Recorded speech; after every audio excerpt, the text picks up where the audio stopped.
I want to talk about the most effective planning method today, which I do myself, many others do, and I guarantee if you do it right, you will get results.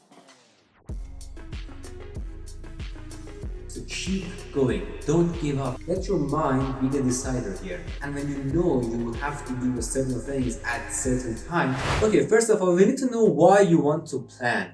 You need to have some goals, have some purpose, have some reason for planning. Okay, otherwise your planning will be just pointless. And second, according to my experience, sometimes I forcefully planned all my day and filled it with tasks that were not needed at all, which is wrong. You shouldn't do that. But what you should do is that even if you only have 2 useful tasks, divide the same 2 tasks into the whole day. And then you can add some habits the next day, the day after that, or 3 days after that. Don't just mix them up and try to forcefully plan all your day. That's a wrong thing to do. Our goal here is to get used to planning, not to get stuck in the middle. Well, the method I'm talking about is the combination of several planning methods, and they are also good for guys who just want to start planning. The combination of Pomodoro method, if that is what it's called, I explain what it is. Pomodoro method, time blocking method. I'm really having some hard troubles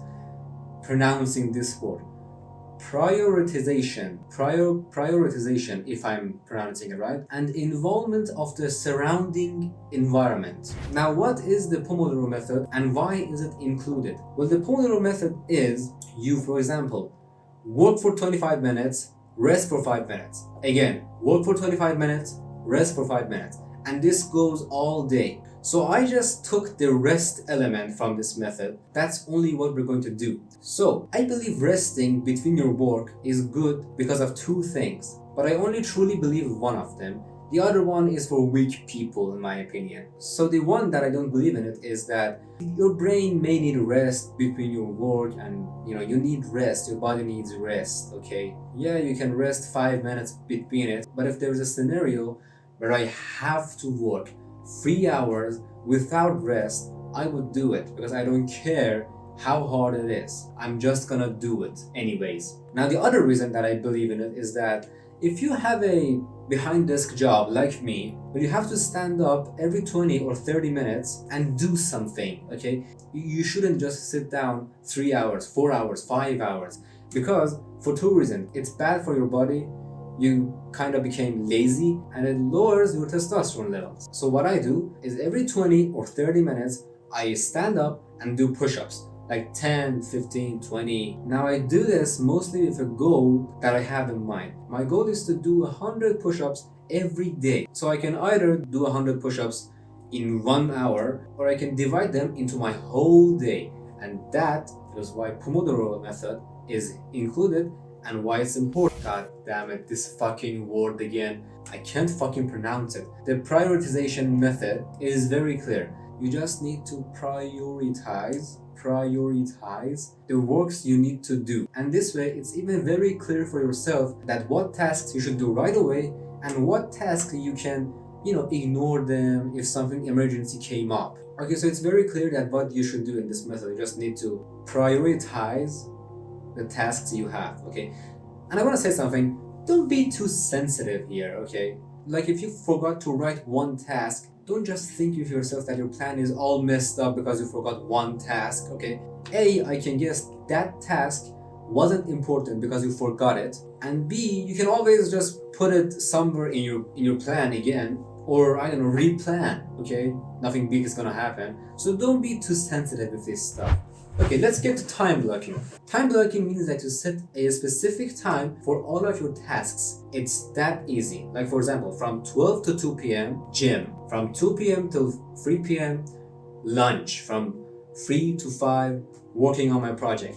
From 5 to 7, I don't know, reading a book. Okay, it's that easy. And I think the time blocking method is very accurate and good. I don't like to work in the noon. In the noon, I like to go to the gym, go shower, read books, or do anything but work, okay? So now that I have that information about myself, when I'm planning my day, I won't add any work-related tasks in my noon. But for some people, this accurate and goodness are a problem because they think if something doesn't go according to their plan at the right time, their whole plan is messed up.